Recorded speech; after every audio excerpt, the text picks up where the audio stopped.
Gandang hapon! Maya pagat panapon po! Nakakataba talaga ng puso na makita kayo. Nagtitipon, hindi lamang para dumalo sa isang event, kundi para maglunsad ng isang kilusan. Nagpa-flashback tuloy sa akin yung aking kabataan. Alam niyo po ba kung paano ako naging student activist katulad niyo?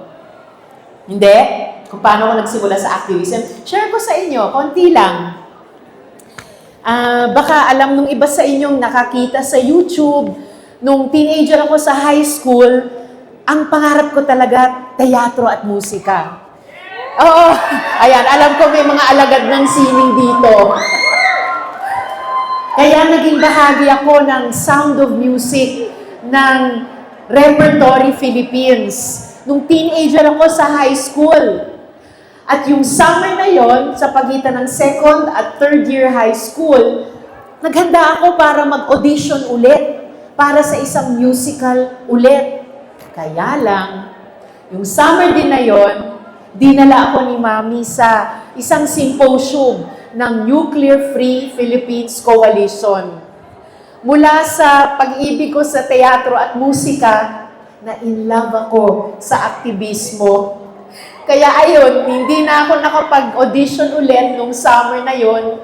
Pagbalik sa junior year high school, isa pa rin teenager, binuo ko na yung simpleng pangalan Nuclear Disarmament Group para sigurong sinaunang young ones dyan sa school namin noon. At mula noon hanggang sa college, alam nyo, nag-college ako mga taon ng Ninoy Aquino assassination, snap elections, civil disobedience movement, hanggang sa unang People Power Revolution. Kaya tuloy-tuloy po yung aktivismo ko mula nung teenager hanggang early 20s, mula high school hanggang college. At hanggang ngayon, ang puso ko bilang mambabatas ay puso pa rin ng isang aktivista.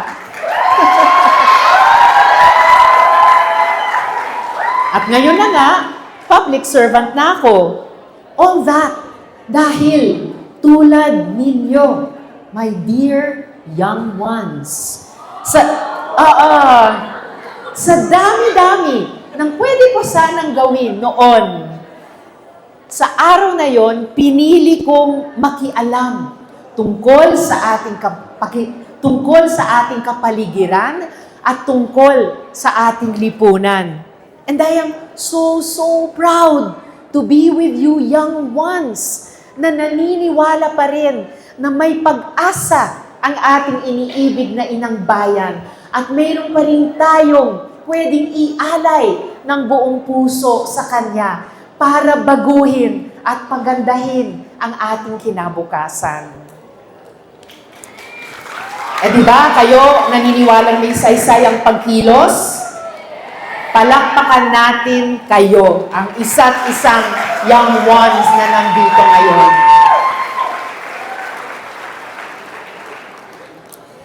Alam ko naman, madalas kaming nakatatanda sa inyo, sinasabi namin, kayo ang pag-asa ng bayan.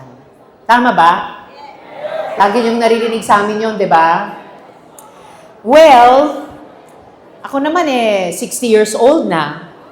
Oh, salamat sa reaction. Senior citizen na rin. Salamat, narinig ko rin yan. Narinig ko yung mga compliment. Yung mga bashing, medyo nabibingi ako ng konti. Balo sila. Kami ng barkada ko, bali 40 years na kami magkabarkada mula college. Nagkikwentuhan kami na, bakit paggising ko sa umaga, parang pakiramdam ko, ang kalooban ko, kasing bata pa rin, nung bata tayo. At naalala ko lang na, sino na pala ako pag naghihilamos at nakikita ko sarili ko sa salamin. Kaya siguro naman, pwede kong sabihin na hindi naman makatarungang tawagin kayong mga kabataan na pag-asa ng bayan kung ipapasa lang namin sa inyo ang lahat ng gulo na naabutan namin at nanilikha pa namin. Di ba? Tama po, at batid po namin yon, promise. Hindi po kami bulag. Alam namin yung mga na-enjoy namin na bunga ng laban ng aming mga magulang, mga lolo at lola nyo, kahit dito sa Central Luzon.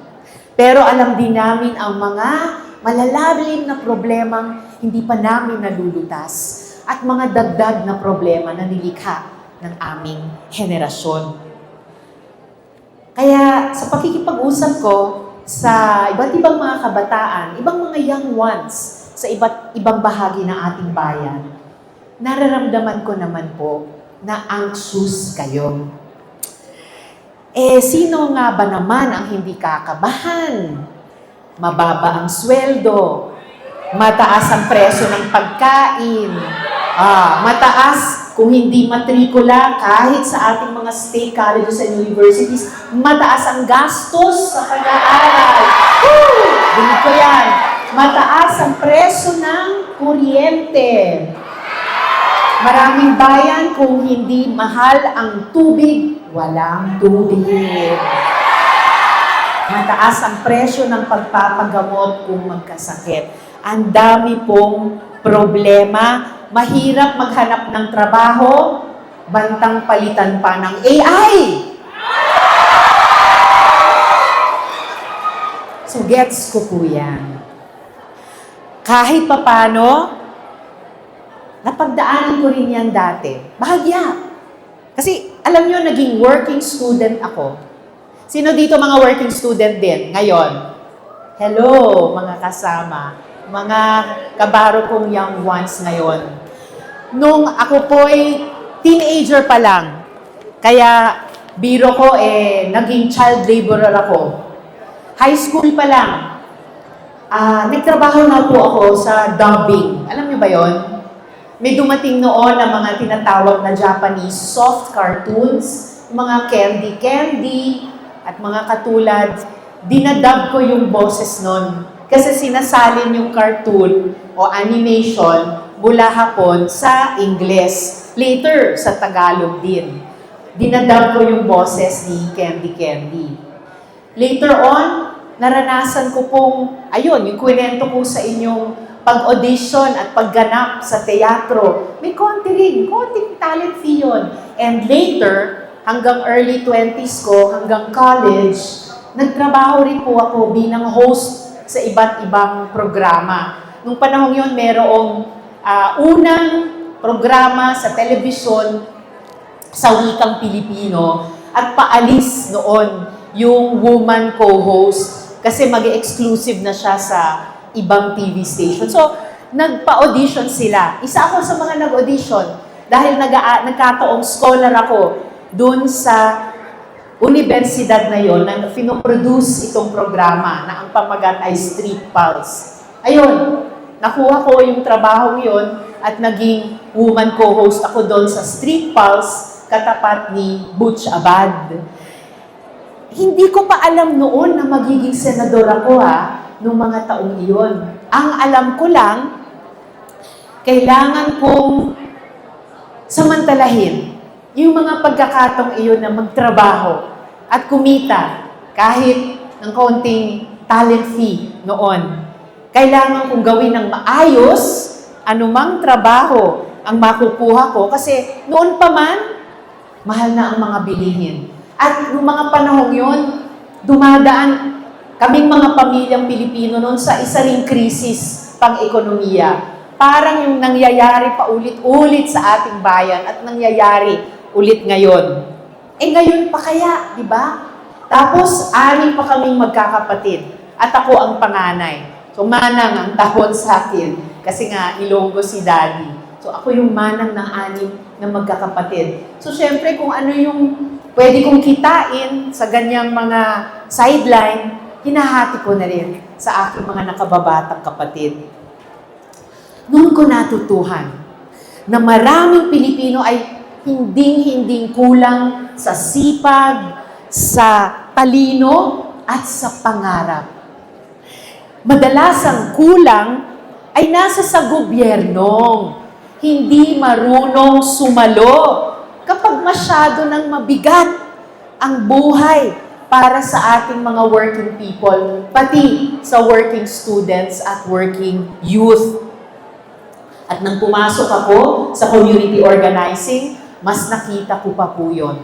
Ang una ko kasing full-time na trabaho, pagkatapos kong magtapos sa kolehiyo, ay bilang community organizer sa isang malamagsasaka, malamanging isdang komunidad sa Punta, Halahala, Rizal. Nakita ko yon, yung sipag, yung talino at yung pangarap na yun kay Tatay Pio. Siya po yung parang naging adoptive father ko doon. Maliit lang siya, medyo tahimik, hindi siya yung pinaka-assertive na people's organization leader doon. May isa siyang kasama, mas ganun ang hulma. Matangkad, matipuno, parang bayani, si Canardo. Kaya lang, si Canardo, sa gitna ng laban nila para sa lupa, bigla siyang nawala. Naging siyang isang desaparecido. Hanggang ngayon, hindi namin siya nakita. Natutunan ko rin ito kay Kabonjing. Si Kabonjing naman, ang isa sa argumentative. Argumento. Maabot kami ng gabi, madaling araw sa huntahan, mga usaping politikal at ideologikal pa. Kalaunan, kahit dahan-dahan na bulag si Bonjing dahil sa kanyang diabetes, balang araw siya na yung naging municipal secretary ng kanilang bayan. Dahil ang kanilang mga pamilyang magsasaka at mangingisda, pagdaan ng mga dekada ng kanilang laban, na ipanalo nila ang laban nila sa lupa at nahalal nila ang mayor ng Halahala, Rizal. So, at sila po ang nagpaunlad sa kanilang bayan. Mula sa isang 3rd o 4th class municipality noon, ngayon 1st class municipality na. Natutunan ko rin yan kay Chari. Si Chari ay isang community health worker. Nadatnan ko doon sa Halahala. Hindi siya taga roon, pero nadistino rin po siya. And years bago natin naipasa ang Universal Healthcare Law, si Chari ang nandun sa Halahala, nag-aalaga, nagtuturo, nag-a-access ng mga health resources para kina Tatay Pio. Sila ang nagturo sa akin na hindi sapat na sarili lamang natin ang iaahon. Hindi sapat ang salita lamang at sasabihan kayo sa ganitong mga event, sasabihan kayong kaya nyo yan. Hindi po. Kailangan pagtulong-tulungan ng lahat. So, ano rin po ang baon ni Risa Ontiveros today? Ayan, sige. Maglista tayo ng mga nagawa natin lately. Hindi ko lamang, hindi ng opisina ko lamang, hindi ng mga komite lamang namin sa Senado, tayong lahat. Number 1, dahil pinakinggan at pinagtanggol natin ang mga babaeng matagal nang takot magsalita, formal nang hiniling ng Estados Unidos sa gobyerno ng Pilipinas ang extradition ni Apollo Kibuloy.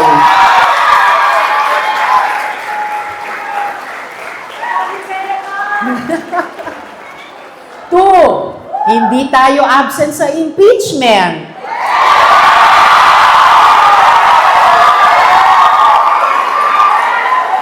Sa milyon-milyong pisong confidential funds, nagtatanong tayo. Bakit gamot ang bayad sa impormasyon? Sakitin pala si Mary Grace Piatos. At kung pera ng bayan ang ibinayad, nasaan ang resibo? Number 3, dapat ibaba na ang presyo ng kuryente.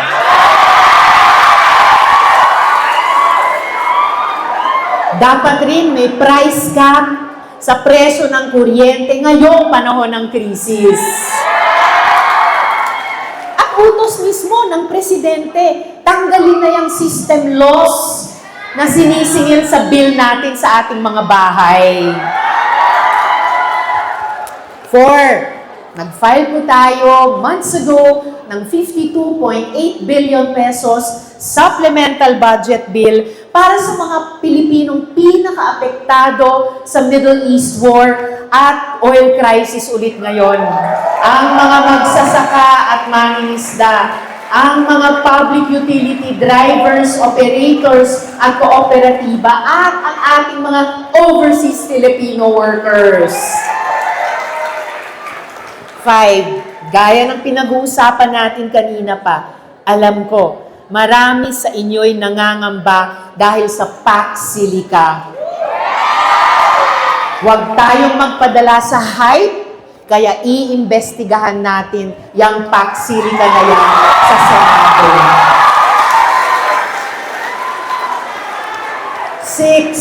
6, bilang chairperson ulit sa Senate Committee on Health and Demography, proud akong i-report sa inyo na naipasa natin ulit on third and final reading sa Senado ang Magna Carta of Barangay Health Workers.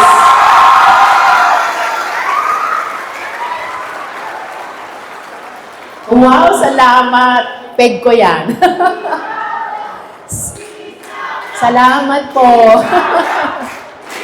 Salamat po.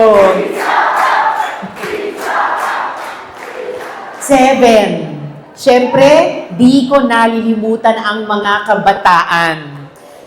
Interns deserve an allowance.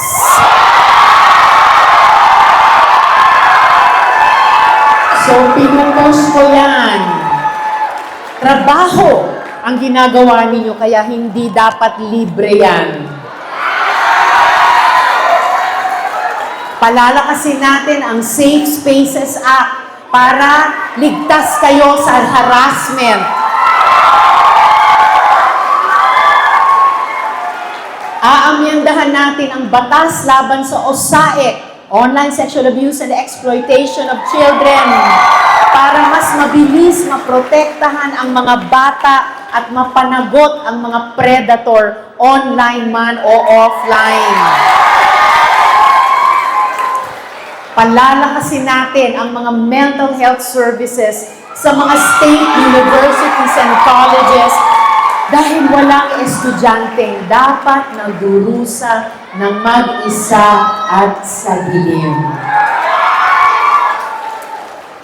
Lahat ng iyan kasi, ibig lamang sabihin, ang kinabukasan ay responsibilidad hindi lamang ninyong mga kabataan. At ngayong ilulunsad natin ang Young Ones Movement. Hindi ko kayo tinitignan bilang audience lamang. Ako man ay senior citizen na, pero di pa rin ako tapos. At kayo naman, halos nagsisimula pa lamang kayo. Sobrang exciting. Magkatuwang tayo sa pamumuno at pagbabago.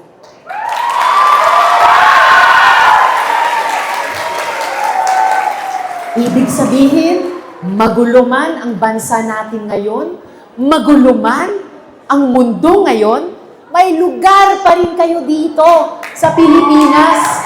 May lugar pa rin kayo dito sa planet Earth, sa ating tahanan, ang bansang Pilipinas at ang planet Earth. Sana palagi kayong makikibahagi.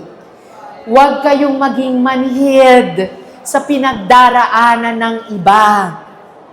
Bilang senior citizen, ilang beses ko nang nakita na kayang-kayang bumangon ang ating iniibig na Pilipinas. At dahil yan sa mga ordinaryong Pilipinong nakikialam, naninindigan, at lumalaban. Kaya huwag tayong mawawalan ng ating puso. At syempre, huwag tayong maniniwalang wala ng pag-asa ang Pilipinas. At sisimulan natin muli yang magandang kinabukasan ngayon. Maraming salamat po sa inyong lahat. Dakal pong salamat kayungan. Mabuhay kayo!